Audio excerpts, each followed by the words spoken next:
set, where them hands, where them holes, where them throws, you know what I'm saying? Cecil. I don't even know where to begin with this or how to totally handle this because this is an idea that I definitely know better than. But I don't want to be, well, you know what? I'm just going to say it. I don't care how popular the person who said this is. This has got to be the most ridiculous idea I have ever heard in my life. I'm not saying I wish anything bad on this person, but I definitely disagree with this idea. So this is a tweet from Andrew Tate. And not only is he popular these days, so it's good to make Andrew Tate videos, but he's also a very accomplished martial artist in a striking discipline. And I've noticed this type of idea creeping into the martial arts community, and I definitely want to speak out against that. We're not even going to talk about this in my ethnic community. I think that horse has been beaten to death by African Americans and other people of color who are very much pro-education. But in a martial arts context, let's take a look at this. He wrote, "Reading books is for losers who are afraid to learn from life. So they try and learn from the life others have lived. But you never really learn until you've lived it. You must feel it to believe it. Books are a total waste of time. Education is for cowards." So let me go ahead and debunk this. Let's see. Well, let me say this. If he actually believes this, I would challenge him to hire people to work for him who cannot read and don't know how to use a computer. Because those are two skills. And I didn't say or, I said and. People who cannot read and also do not know how to use a computer. I challenge him to hire people to work with that are lacking in those two areas as equals in his business. Not as the help, not even as security, as equals in his business. As people who have the same level of partnership as he has in his business endeavors. He would never do that. No business person in their right mind would. And that tells you right there how education is important. Everybody doesn't need to have a PhD. Heck, everybody doesn't even need to have a bachelor's degree. But to say that you don't need education when you need to know how to read just to be able to function and survive in this world is ridiculous. And from a martial arts standpoint, how are you going to learn a martial art if you're not taught? And you can't even self-teach yourself a martial art if you don't know how to read, can you? Because a lot of the information is in books. And these days, there's a lot of stuff online. You don't know how to use a computer because you don't have an education. How are you going to figure out how to get to a website that can show you a video of the techniques that you want to teach yourself? Reading books is for losers who are afraid to learn from life. You know, one thing in this world that people should realize is you don't have to always learn the hard way. You can learn from the mistakes of other people by talking to them and also by reading. That's why for, thousands of years, people have relied upon words and the wisdoms of others to save them time. Because if you have to go around learning the hard way, you waste a lot of time. So to say that they tried to learn from the life others lived, that's something that you should do, whether you're doing it from formal education or informal education. It saves you a lot of time.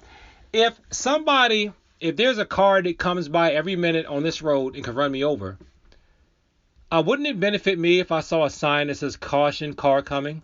When you drive on the road, don't they have signs that tell you that it's a deer crossing or a sign saying that the road is going to curve? It's just like that. That's what education can do for you. It can warn you about signs and turns upon the road that you won't expect so that you literally do not die.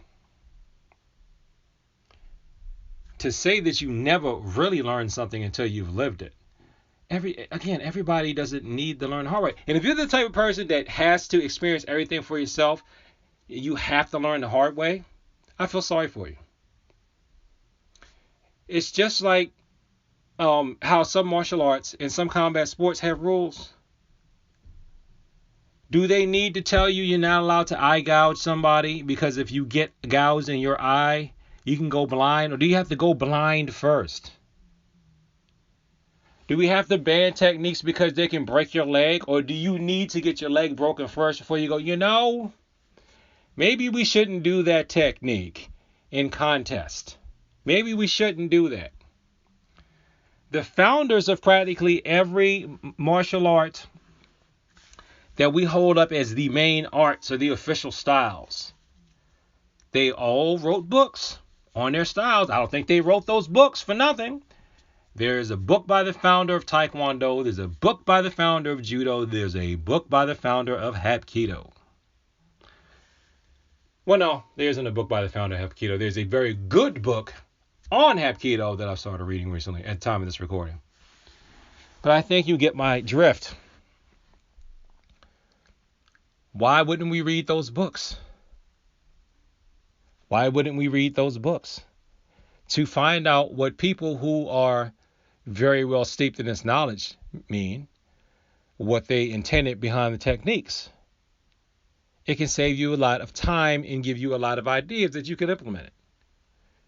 To say that you must feel something to believe it, see that right there, that's why a lot of people don't believe in pressure points until they get hit.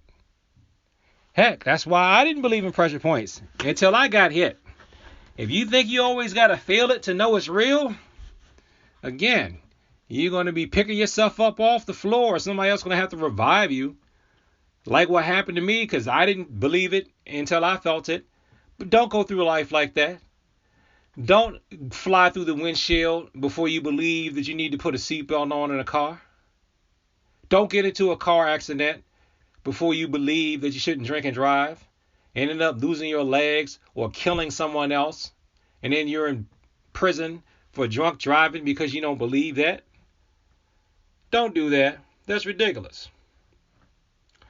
Books are not a total waste of time, and education is not for cowards. Don Draeger, look him up if you don't know who he was a very accomplished martial artist who wrote a lot of books, who I assume read a lot of books, and I wouldn't call him a coward. The people that create these books aren't cowards. I'm pretty sure our beloved, esteemed Bruce Lee read a lot of books before he created Jeet Kune Do. He was on the way to receive his education. He was in college at one point. We don't think of Bruce Lee as a coward. Is Dr. Jigoro Kano, was he a coward? Was General Choi a coward? The founder of ITF Taekwondo. Was Ueshiba the founder of Aikido? Would you consider that guy a coward? People. Anti-education, to me, reeks of anti-intellectualism. What I am anti, if there's anything to be anti with regards to education, besides anti-exorbitant fees, would be to be anti-credentialism.